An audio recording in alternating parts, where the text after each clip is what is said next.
ఓం శాంతి 8/7/2024 సాకార ఈశ్వరీయ మధుర మహావాక్యాలు. మధురమైన పిల్లలారా, తండ్రి సమానంగా అపకారులకు కూడా ఉపకారం చేయడం నేర్చుకోండి. నిందించు వారిని కూడా తమ మిత్రులుగా చేసుకోండి. ప్రశ్న: తండ్రికి ఏ విధమైన దృష్టి పక్కాగా ఉంది?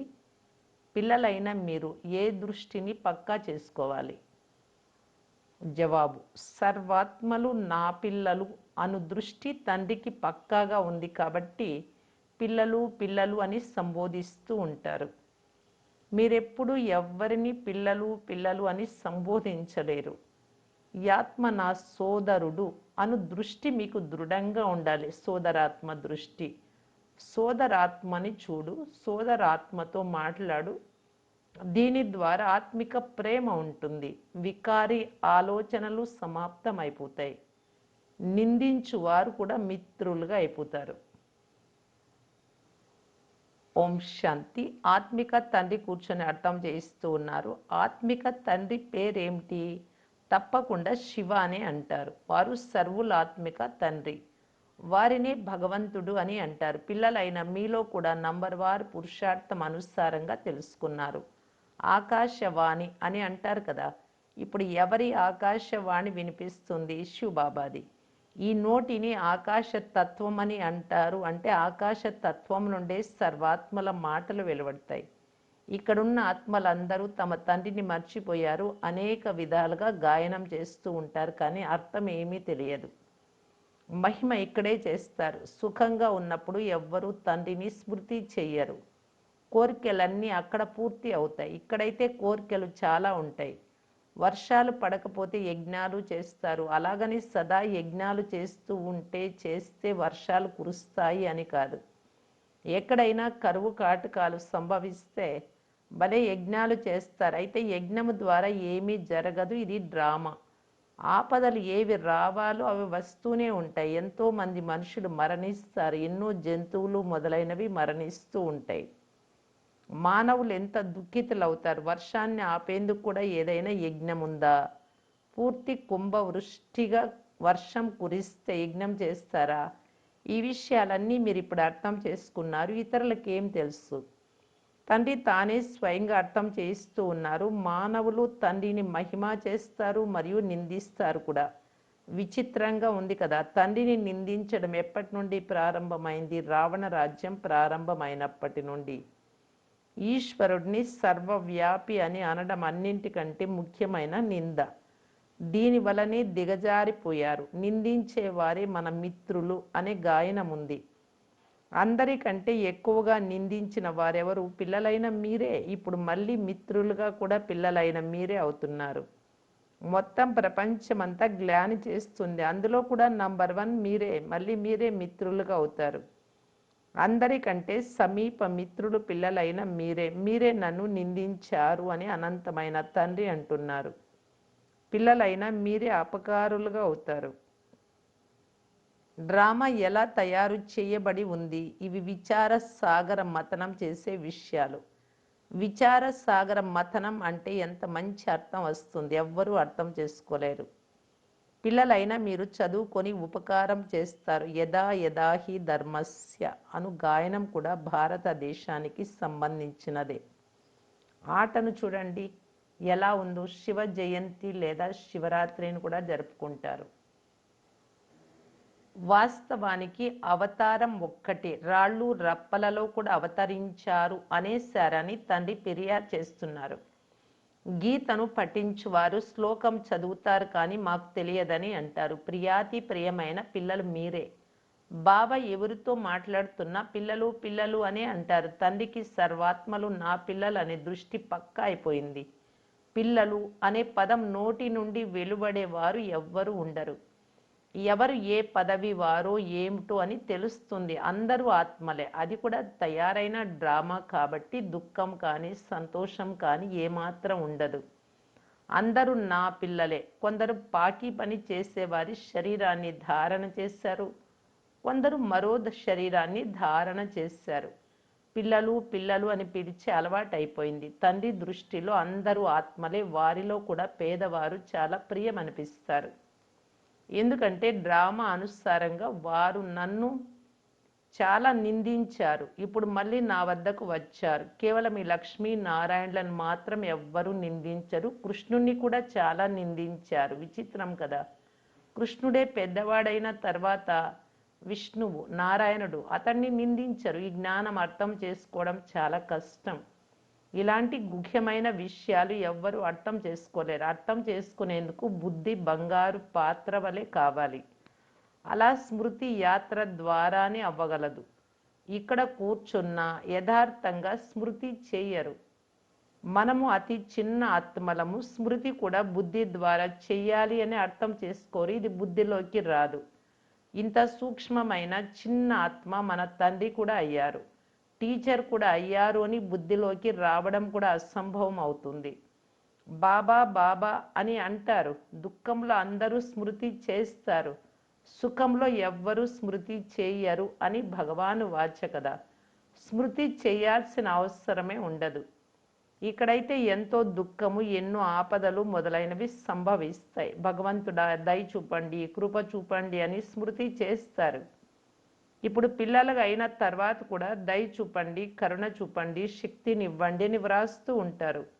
మీ అంతకు మీరే యోగ బలము ద్వారా శక్తిని తీసుకోండి అని తండ్రి వ్రాస్తారు. మీపై మీరే దయ కరుణను చూపుకోండి. మీ అంతకు మీరే రాజ్య తిలకాన్ని దిద్దుకోండి. ఎలా దిద్దుకోవాలో యుక్తి కూడా బాబా నేర్పిస్తారు. చదువుకొని యుక్తిని టీచర్ తెలుపుతారు. చదవడం విద్యార్థి కర్తవ్యం. తండ్రి చూపించినటువంటి ఈ కృప, ఈ మార్గంలో నడవాలి, ఆదేశానుసారం నడవాలి.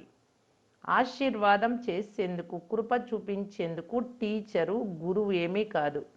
మంచి పిల్లలైన వారు పరుగు తీస్తారు. ప్రతి ఒక్కరూ స్వతంత్రులు. ఎంతగా పరుగు తీయాలి అంటే అంత పరుగు తీయవచ్చు. ఈ స్మృతి యాత్రయే పరుగు. ప్రతి ఆత్మ స్వతంత్రమైనది. సహోదర సహోదరి సంబంధాన్ని కూడా విడిపించేశారు. సోదరులుగా భావించిన భాయి భాయిగా. చెడు దృష్టి వదలడం లేదు. అది తన పని తాను చేస్తూ ఉంటుంది. ఈ సమయంలో మనుషుల అవయవాలన్నీ వికారీగానే ఉన్నాయి. ఎవరినైనా కాలితో తన్నినా, ముష్టిఘాతం ఇచ్చిన క్రిమినల్ అవయవం అవుతుంది కదా. అవయవాలన్నీ క్రిమినల్గా ఉన్నాయి. అక్కడ ఏ అవయవము చెడుగా ఉండదు. ఇక్కడ ప్రతి అవయవంతో చెడు పని చేస్తూ ఉంటారు. అన్నింటికంటే క్రిమినల్ అవయవం ఏది? కళ్ళు. వికారపు ఆశ పూర్తి కాకుంటే కొట్టడం ప్రారంభిస్తారు. మొట్టమొదట మోసం చేసేవి కనులు.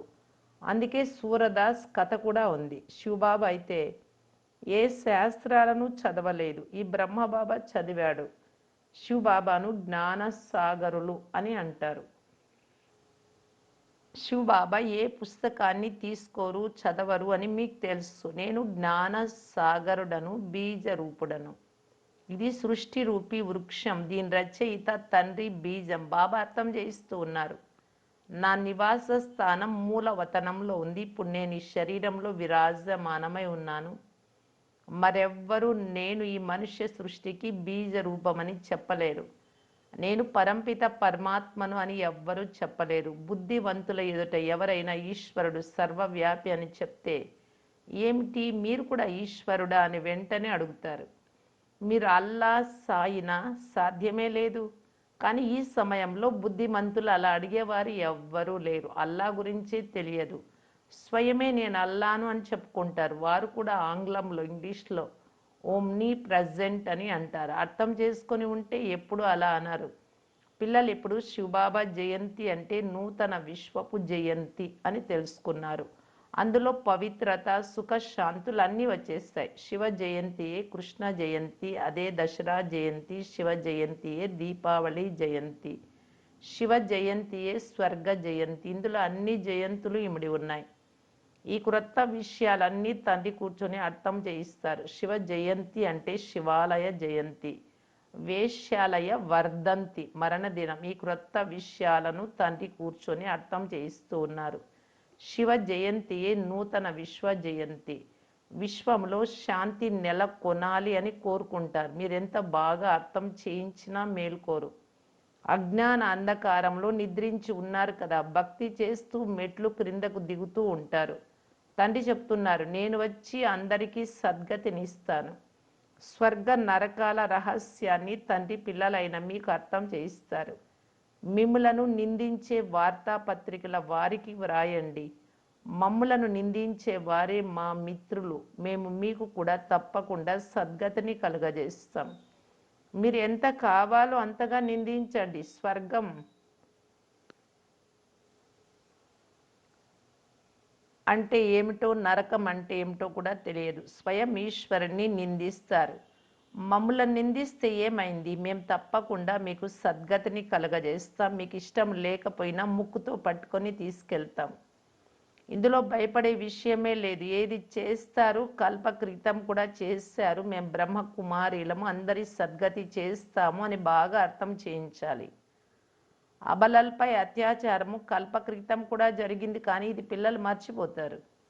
తండ్రి చెప్తున్నారు, అనంతమైన పిల్లలందరూ నన్ను నిందిస్తారైనా అందరికంటే నాకు పిల్లలే ప్రియమైన మిత్రులు. పిల్లలు పుష్పాలుగా ఉంటారు. పిల్లలను తల్లిదండ్రులు ముద్దు పెట్టుకుంటారు, తలపై కూర్చోబెట్టుకుంటారు, వారి సేవ చేస్తారు. బాబా కూడా పిల్లలైన మీకు సేవ చేస్తారు. ఇప్పుడు పిల్లలైన మీకు ఈ జ్ఞానం లభించింది, దీనిని మీరు జతలో తీసుకెళ్తారు.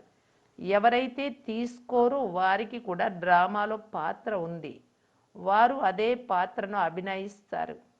లెక్కాచారాలను చుక్తు చేసుకొని ఇంటికి వెళ్ళిపోతారు. స్వర్గమునైతే చూడలేరు, అందరూ స్వర్గాన్ని చూడలేరు. ఇది తయారు చేయబడిన డ్రామా.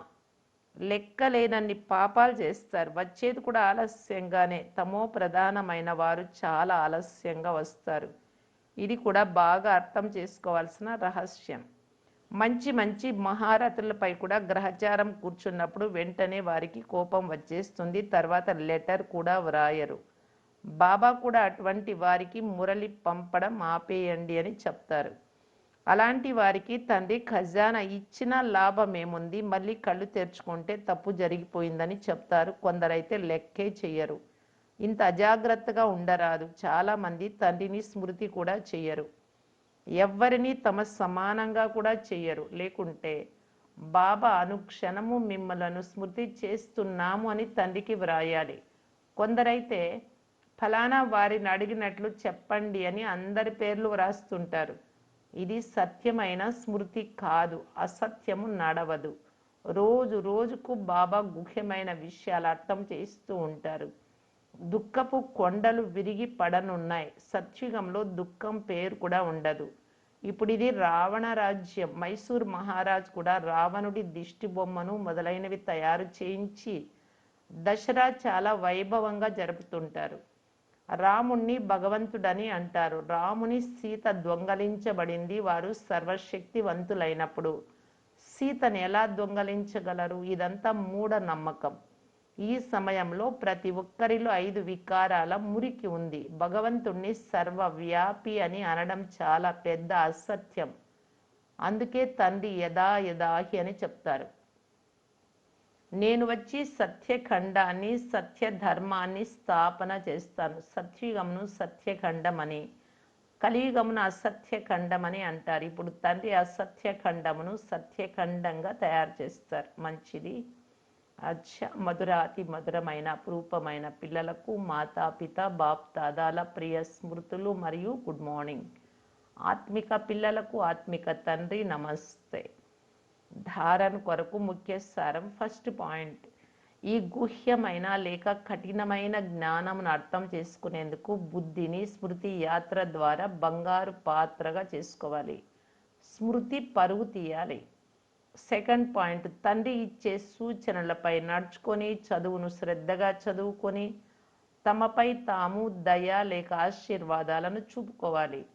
తమకు తామే రాజ్య తిలకమును దిద్దుకోవాలి. నిందించు వారిని తమ మిత్రులని భావించి వారికి కూడా సద్గతినివ్వాలి.